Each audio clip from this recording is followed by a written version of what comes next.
mentioning it to Lucy. "Sybil Richland?" Lucy's outrage came clearly along the telephone wires. "Sybil the Swat? Come on, darling. She wasn't that bad. Some of the girls thought I was a swat. You did have your nose in a book a lot of... Lucy, you were no keener on games than I was, as I recall, though you never opened a book until forced to. In fact, I can't imagine what you did with your time at school." After a moment for reflection, Lucy said candidly, "Neither can I, I'm thankful to say. I wonder what Sybil wants." Why should she want anything, other than to look up old acquaintances? "If you thought that, you could have pretended to be out of town. I'm sure you, too, suspect an ulterior motive." "Not exactly, but I do think it's a bit odd. Surely she must have plenty of closer friends in London." Lucy laughed. "Very fishy. Besides, we haven't been in touch for years. Even if she happened to notice in a newspaper when I was married, how did she know where to address a letter? Daisy, you're famous. She probably reads your magazine articles avidly and says to herself, 'To think I was at school with her.' She wants to be seen with a celebrity." "What rot!"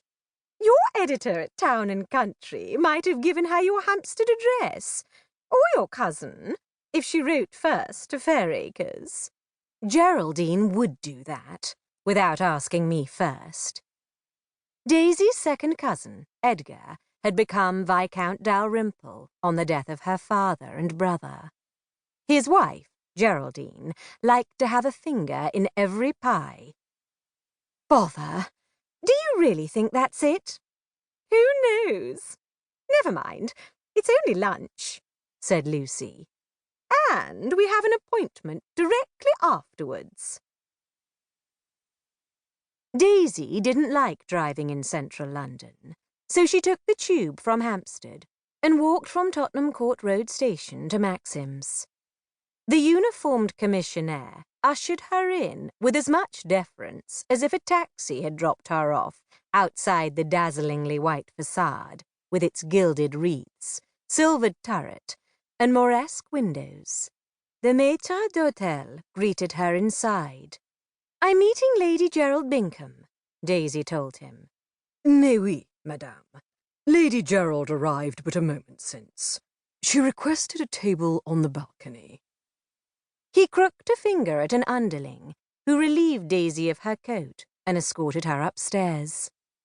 Lucy had chosen a table next to the ornamental brass rail, banked with flowers, that separated the green and gold balcony from the oval opening to the main dining room below.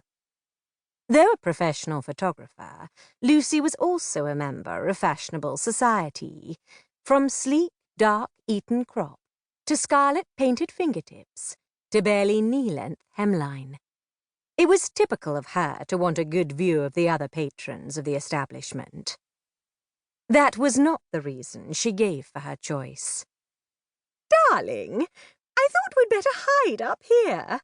I have a frightful feeling that Sybil has probably turned into the sort of dowd one doesn't care to be seen with."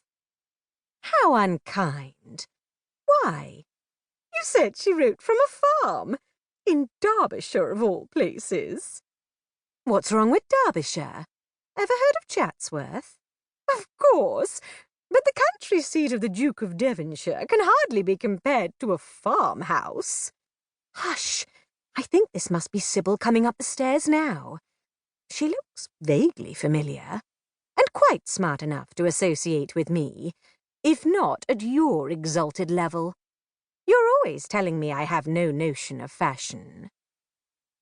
The young woman ascending the staircase wore a heather mixture tweed costume.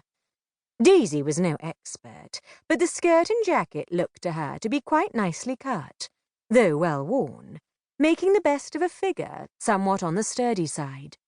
The lavender cloche hat, adorned with a small spray of speckled feathers, matched the silk blouse. A string of pearls, silk stockings, and good leather shoes